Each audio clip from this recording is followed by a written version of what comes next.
Some superhero stories are about saving the world. This story is about discovering who you really are when everyone else thinks they already know. Superboy, the Boy of Steel, is a story about identity, about what it means to carry a name you didn't choose, a legacy you didn't ask for, and a future you're not sure you want. It's not about rising to a challenge, it's about choosing who you want to be when every piece of your past is pulling you in a different direction. But to understand this book, you first have to understand who Connor Kent is, and why his story matters. Connor first appeared in the wake of the death of Superman, a brash teenage clone with tactile telekinesis, a leather jacket, and an ego big enough to cover Metropolis. At the time, he was just Superboy, a stand-in for a fallen legend, but that changed. He joined Young Justice, then the Teen Titans. The swagger softened, the vulnerability surfaced, and over time, readers watched Connor grow into one of DC's most emotionally grounded characters. Then came the truth. He wasn't just Superman's clone, he was a hybrid. Half Superman, half Lex Luthor.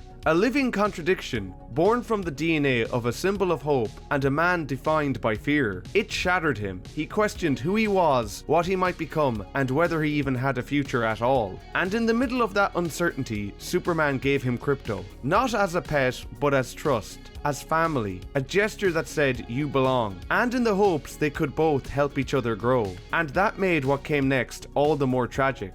During Infinite Crisis, Connor sacrificed his life to stop Superboy Prime, dying in one of the most gut-wrenching moments of the story. But death didn't keep him down for long, as during Final Crisis, Legion of Three Worlds, Connor was resurrected in the 31st century and returned to the present day with one lingering question. If I'm alive again, what am I supposed to be? Adventure Comics issues 1 through 5, published in 2009 and collected as Superboy, the Boy of Steel, picked up from there. Written by Geoff Johns and illustrated with gentle, expressive warmth by Francis Manapul, this arc isn't just about bringing Superboy back into continuity, it's about picking up the pieces. It's about trying to live in the shadow of two men who define extremes, while quietly wondering if you'll ever measure up to either. And at the heart of all of it is Krypto, still by his side, still loyal, and still believing in him even when he can't believe in himself. Because this isn't a comeback story, it's a coming of age story. We open with Lex Luthor imprisoned in a government facility, studying a captive Brainiac in hopes of unlocking his technology for General Lane. But Lex turns on the guards, planning to escape using Brainiac and his ship, only to realize Brainiac is the one truly in control. And they're not going anywhere. Instead, two of the greatest minds on Earth, and perhaps beyond, are about to join forces to solve their shared Superman problem. It's a cold, clinical beginning which makes the next scene feel like sunlight. Connor Kent is back in Smallville. He's at the Kent farm, throwing a ball for Krypto, who happily fetches the throw, returning it for another round. The two stand with Ma Kent looking out at the farm's field, the one that used to feel so alien to him. There's a softness to these pages, illustrated beautifully by Francis Manapul, lines that breathe, colours that feel like memories. In this quiet return to routine, Connor finds himself reflecting. He wonders how he ever hated this place. Or Krypto, the loyal dog who once risked everything to protect him from Superboy Prime. He's been keeping a journal to make sense of it all, with two lists in it. One is titled, "What Did Superman Do?" And the other, well, that one's a little more complicated. But for now, Connor's trying to live Superman's life. Not because he has to, but because he thinks it might help him become someone better. He's moved in with Ma Kent and enrolled at Smallville High, just like Superman did. But these aren't just checkboxes. Each action is a step towards self-definition. A way of exploring, is this who I really am and want to be? And the most important item on Superman's list is that he helped anyone who needed it. And that chance comes quickly. While flying home, Connor sees a girl in trouble as the bridge she stands on collapses beneath her. He flies after her, and just as he reaches for her, Krypto does what Connor was attempting to and saves her. It's a moment that says everything about Connor's struggle. Even when he's doing everything right, being thoughtful, brave, kind, it doesn't always go the way he wants. He's not Superman, not yet.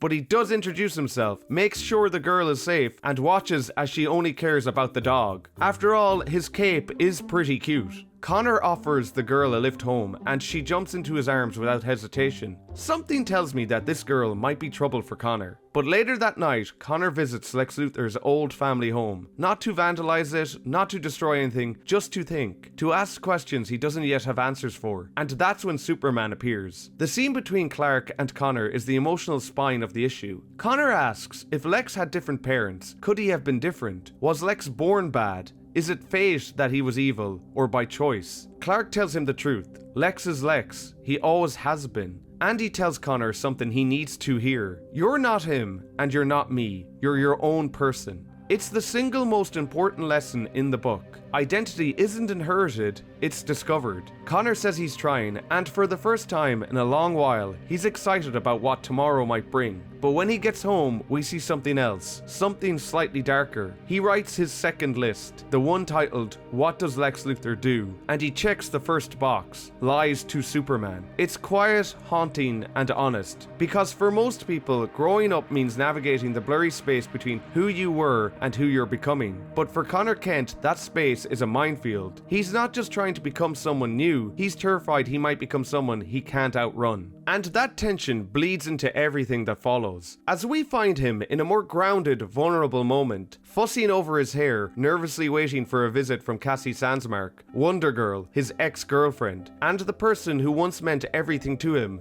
until he died. But then he came back. But just because he came back doesn't mean things are where he left them. Cassie has had to move on. She's had a year to grieve, to try and live her life without him. And now he's standing here again, trying to pick things up where they left off, without fully understanding what that absence did to her. There's tension in the reunion, but you can still tell they are both sweet on each other. And Krypto, as always, brings the heart. He arrives with a picnic basket from Ma Kent, and gently lights a candle, setting the scene. As they sit together and talk, Cassie starts to see what Connor's really doing. Living on the Kent farm, going to Smallville High, spending time with Krypto. It's not just about moving on, it's about recreating someone else's life. And she calls him out on it. I don't want to be your Lana Lang, she says. It's a small line, but it lands hard. Because she sees it. The part of him that's chasing a fantasy of simplicity, trying to be someone perfect, someone unburdened. And she refuses to be cast as a supporting character in that story. She wants him to just be himself. And what makes this moment so powerful, so quietly heartbreaking, is that Cassie still loves him. That's what makes it all so complicated. She opens up with painful honesty. She kissed Tim Drake while Connor was gone, and she feels guilty about it, as if she betrayed him. But Connor doesn't flinch. He just tells her it doesn't matter. Not because it didn't hurt, but because it doesn't change how he feels. What matters is who they are right now, and that he still loves her and that she loves him. Then as Krypto gently lifts their tiny table into the moonlit sky, the two of them kiss. It's beautiful and awkward, as teenage love often can be. But elsewhere, Luthor discovers his son has returned, and he begins obsessing about him, much to the annoyance of Brainiac. But Lex doesn't call it care, he calls it ownership. Superboy isn't his son, he's his property, and now he's going back to Smallville to claim what he built. Meanwhile, Connor's still trying to build his new life. At school, he's just another kid in a lab class, quietly talking genetics with his partner Simon Valentine, debating whether someone's nature is inherited or if there's something more to them than biology. Connor doesn't say it out loud, but he's thinking about himself, about Lex, about what he's afraid might be in his DNA. But that quiet reflection doesn't last long, as outside, Krypto arrives, and he's not alone. He's carrying the villain Scavenger, who he's clearly gone and apprehended alone. Connor rushes out to help Krypto, but discovers that as if he were a trained gun dog, he's brought other villains to him as well. Connor doesn't know what to do, and he yells at Krypto, telling him he's a bad dog. But as soon as he sees Krypto shrink back, confused, tail tucked, something breaks in him. He tells him he's sorry and that he's the best dog in the world. Connor's not like Lex, as he cares for those he hurts, even with his words. But together, he and Krypto drop the captured villains off at a local prison. But Connor's mind is still racing. He's trying to figure out what comes next, and he gets an idea. Maybe Krypto can help track Lex Luthor. Superman did it before, but it doesn't work again, because Lex always learns from his mistakes. He never falls for the same trick twice. But there's someone else Connor does want to find. Tim Drake, Robin.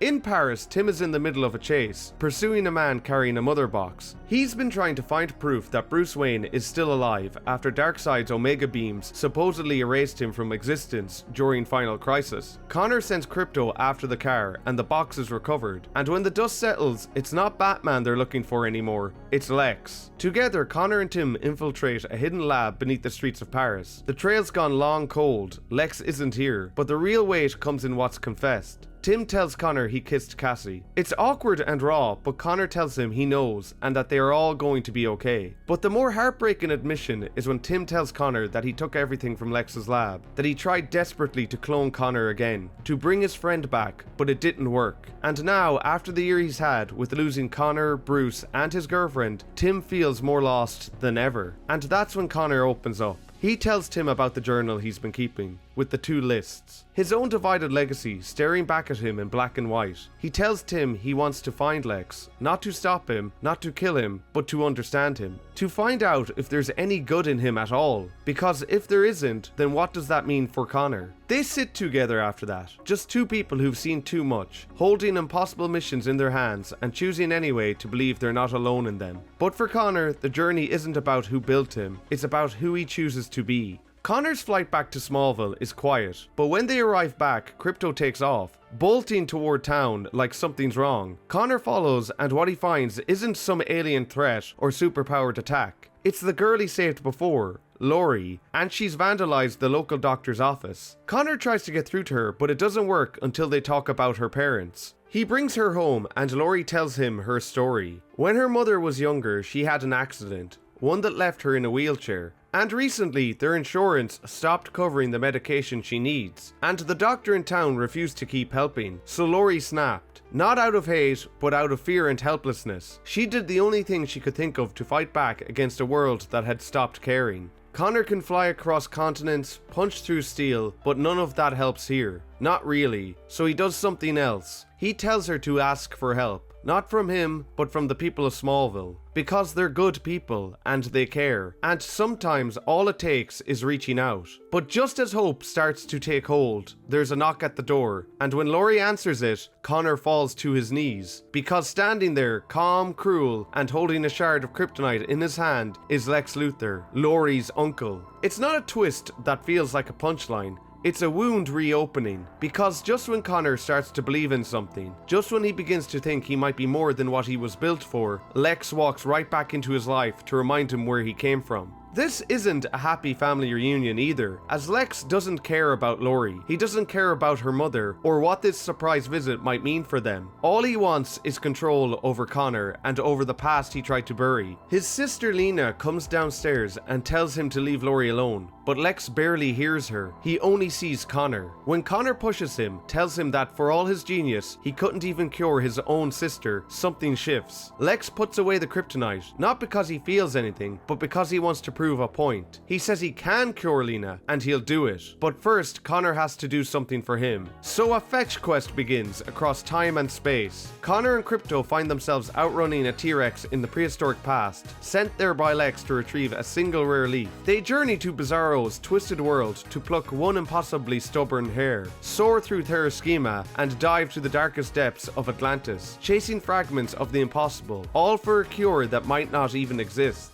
But when Connor comes back, arms full of ingredients, Lex gets to work. And somehow, it does work. Lena rises from her wheelchair, cured. It's a miracle. Only Lex doesn't believe in miracles. Miracles don't exist, he tells Connor, but Lex Luthor does. And just as it looks like Lex has done something good and kind for once in his life, he injects Lena again. And she falls back into her chair, reverting back to the condition he promised to fix. Connor snaps. All of this was just a performance, just a test, just a way for Lex to prove he could help, and then remind everyone he can also take everything away. Furious and heartbroken, Connor slams Lex through the window. Lex tells him he's not much like Superman, but Connor tells him that he's also not like him, that he could never give someone hope just to destroy it. His anger nearly gets the better of him, but Brainiac arrives to save Luthor. And after a short fight, Brainiac decides that there's nothing for the two to learn from this confrontation and retreats with Lex, leaving Connor and Lori to deal with the emotions Lex's visit brought.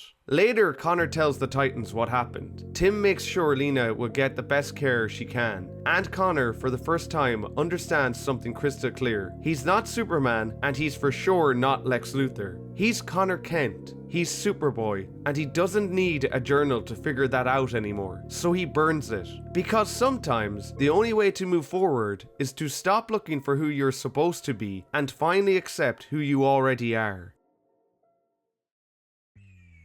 For most of his life, Connor Kent had existed in the space between two legacies. He was engineered in a lab, a weapon made from the combined DNA of Superman and Lex Luthor. Two men who stand for radically different ideas for what it means to matter. One symbolizes hope and responsibility, the other power and ego. But for Connor, that dual identity becomes a cage. He isn't given the chance to simply be, because he's constantly asked to choose. That's the heart of his conflict.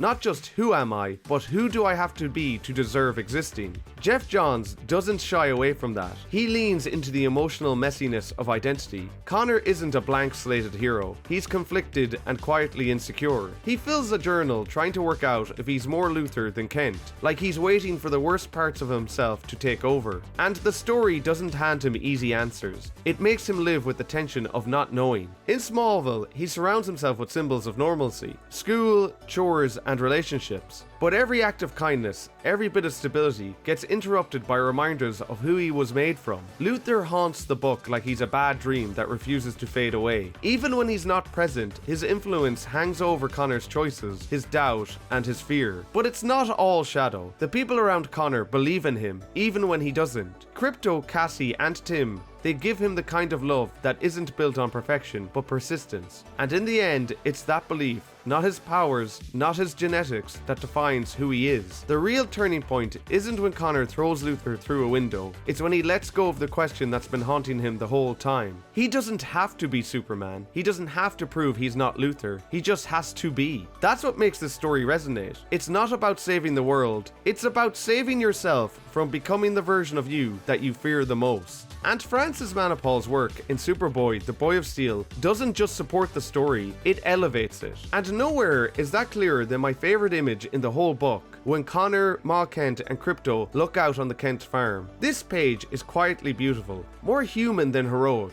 He uses the wide horizon and soft sunset tones to create a sense of peace, not nostalgia. The warmth in the sky, the gentle body language, and Krypto's cape mirroring the blanket around Ma Kent say more than words ever could. And with that single line that is there, "I can't believe I ever hated Smallville," the whole emotional journey clicks into place. It's not flashy, it's honest, and that's what makes it powerful. And that same emotional honesty carries through in how Manapul draws Krypto. There's such charm in the way he captures the dog's personality. When he's proud and beaming when Glory lifts his cape after he rescues her. When he's quietly, adorably curled up under the picnic table during Connor and Cassie's heart-to-heart. And then, downright magical, as he lifts the same table into the moonlit sky while they kiss. But Manapul also taps into Krypto's chaos. Like when he barrels into the page, Scavenger dangling from his jaws like a chew toy. The exaggerated motion, his twisted body, wide eyes, fur flying, adds a splash of cartoonish energy that still feels grounded. It never breaks tone because it's rooted in character, and when the mood shifts, so does the art. The panel tightens when Connor yells at Krypto.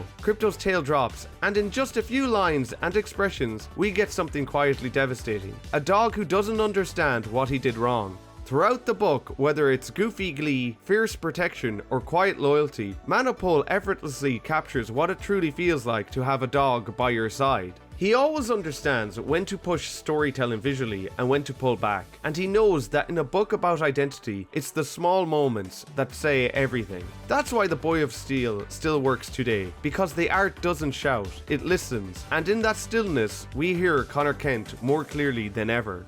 I first read Superboy, the Boy of Steel as it was coming out back in 2009, and even then, before I developed any kind of critical lens or deeper understanding of storytelling, I knew there was something special about it. The tone, the pacing, the way it felt. It wasn't loud or aggressive, it didn't shout its importance, it just stayed with me. Years later, revisiting it now, that feeling hasn't faded. If anything, I appreciate it more. The emotional clarity in Geoff Johns' writing, the way he frames identity not as something inherited, but discovered, discovered. But there's also a sadness to reading it again, because you can tell Johns was laying track for something larger. The journey of Simon Valentine, the eerie creature by the lake, Connor's struggle with Lex's influence, and the long-term consequences of carrying two legacies. It all feels like the start of a longer arc, and yet, this is where it ends. No second act, no payoff, just possibilities left hanging in the air for other writers. I wish Johns and Manapul had stayed longer. I wish they'd had the space to keep building this version of Smallville, this version of Superboy, this quiet, emotionally honest corner of the DC universe. But if there's a reason I still hold this book so close to my heart, it's because of Francis Manapul's art.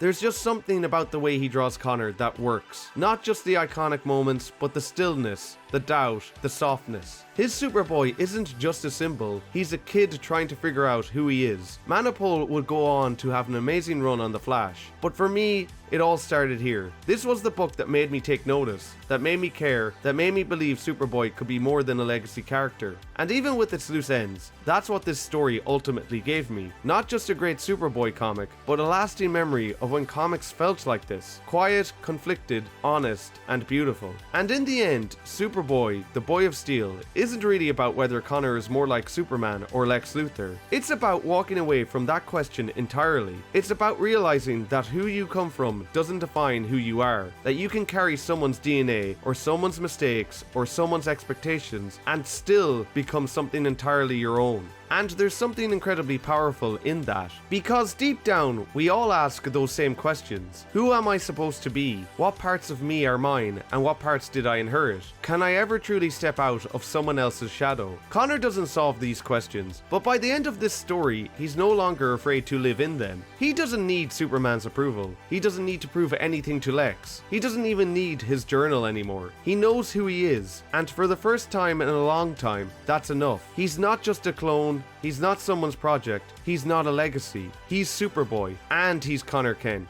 And for anyone who's ever questioned where they fit in or who they're meant to be, that's not just powerful, that's heroic. Thanks for watching, everyone. If you enjoyed this video, please hit like, and if you want to see more content like this, then hit the subscribe button as well. And if you want more deep dives like this one, then check the ones on screen now, and let me know your thoughts on Superboy, the Boy of Steel. And remember, whether it's a single issue or a trade, there's always another page to turn. Keep reading, and I'll see you next time.